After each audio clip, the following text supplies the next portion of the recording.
Hello friends, Shri गणेशाय नमः। आप सभी का हमारे यूट्यूब चैनल पे हार्दिक स्वागत है।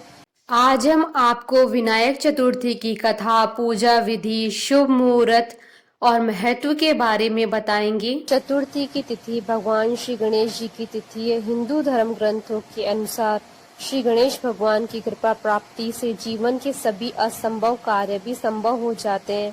शास्त्रों के अनुसार अमावस्या के बाद आने वाली शुक्ल पक्ष की चतुर्थी को विनायक चतुर्थी कहते हैं।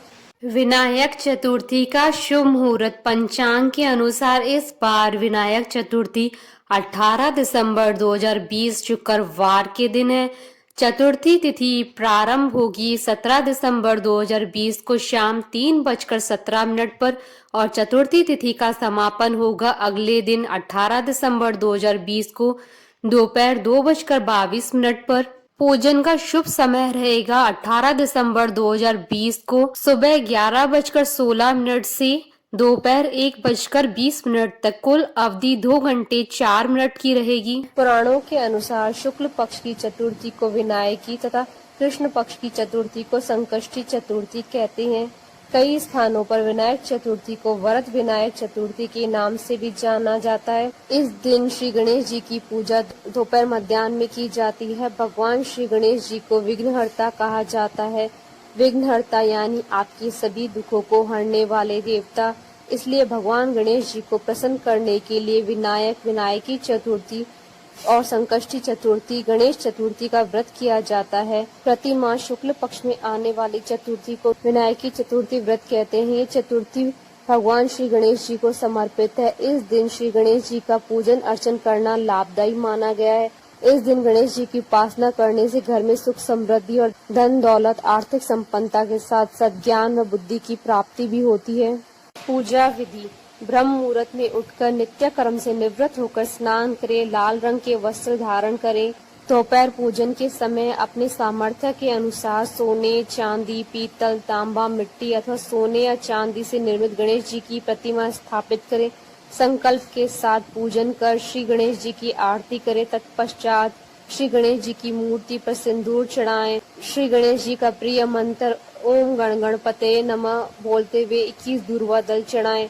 श्री गणेश जी को बूंदी के 21 लड्डुओं का भोग लगाएं। उसमें से 5 लड्डुओं का ब्राह्मण को दान दे तथा 5 लड्डू श्री गणेश जी की चरणों में रखकर बाकी को प्रसाद के रूप में बांट दें। पूजन के समय श्री गणेश स्तोत्र, अथर्वशीष, संकटनाशक गणेश स्तोत्र का पाठ करें। ब्राह्मण को भोजन कराकर दक्षिणा दें। अपनी शक्ति हो तो उपवास करें अथवा शाम के समय खुद भोजन ग्रहण करें।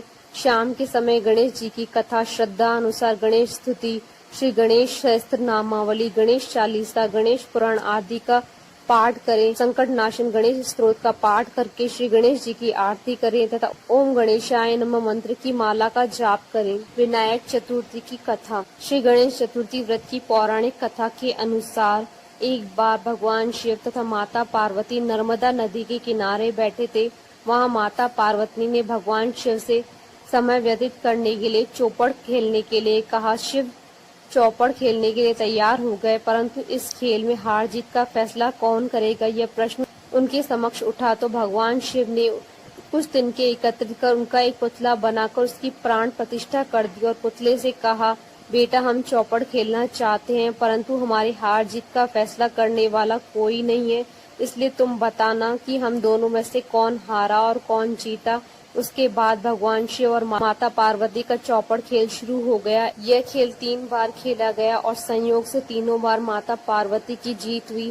खेल समाप्त होने के बाद बालक से हार जीत का फैसला करने के लिए कहा गया तो उस बालक ने महादेव को विजयी बताया। यह सुनकर माता पार्वती क्रोधित हो गई और क्रोध में आकर उन्होंने बालक को लंगड़ा होने और कीचड़ में पड़े रहने का श्राप दे दिया। बालक ने माता पार्वती से माफी मांगी और कहा कि यह मुझसे अज्ञानतावश ऐसा हुआ है, मैंने किसी द्वेष के भाव में ऐसा नहीं किया। बालक द्वारा क्षमा मांगने पर माता ने कहा, यहाँ गणेश पूजन के लिए नाग कन्याएं आएंगी, उनके कहे अनुसार तुम गणेश व्रत करो, ऐसा करने से तुम मुझे प्राप्त करोगे। यह कहकर माता पार्वती शिव जी के साथ कैलाश पर्वत पर चली गई।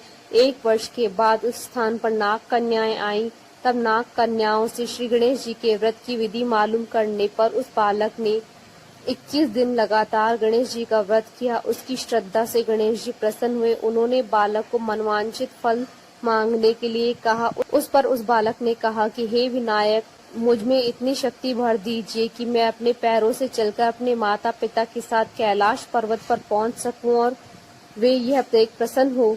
तब बालक को वरदान देकर श्री गणेश जी अंतर्ध्यान हो गए। उसके बाद वह बालक कैलाश पर्वत पर पहुंच गया और कैलाश पर्वत पर पहुंचने की अपनी कथा उसने भगवान शिव को सुनाई। चौपड़ वाले दिन माता पार्वती शिव जी से विमुख हो गई थी, अतः देवी की रुष्ट होने पर भगवान शिव भी बालक के बताए अनुसार 21 दिनों तक गणेश जी का व्रत किया। इस व्रत के प्रभाव से माता पार्वती के मन में भगवान शिव के लिए जो नाराजगी थी वह समाप्त हो गई। तब यह व्रत विधि भगवान शंकर ने माता पार्वती को बताई। यह सुनकर माता पार्वती के मन में भी अपने पुत्र कार्तिकेय से मिलने की इच्छा जागृत हुई। तब माता पार्वती ने भी 21 दिन तक श्री गणेश जी का व्रत किया तथा धूर्वा, फल और लड्डुओं से गणेश जी का पूजन अर्चन किया। व्रत के 21वें दिन कार्तिकेय स्वयं माता पार्वती से मिलने आ गए। उस दिन से श्री गणेश चतुर्थी का यह व्रत समस्त मनोकामनाओं की पूर्ति करने वाला व्रत माना जाता है। इस व्रत को करने से मनुष्य के सारे कष्ट दूर हो जाते हैं और मनुष्य को समस्त सुख सुविधाएं प्राप्त होती हैं। बोलिए भगवान गणेश की जय। आशा करती हूँ कि आपको विनायक चतुर्थी की कथा, पूजा विधि का ये वीडियो पसंद आया होगा। तो आप इस वीडियो को अधिक से अधिक लाइक और शेयर कीजिएगा ताकि सभी भक्तों को इस वीडियो का लाभ प्राप्त हो सके। आप हमारे चैनल को सब्सक्राइब जरूर कीजिएगा अगर अब तक नहीं किया है तो। श्री गणेशाय नमः।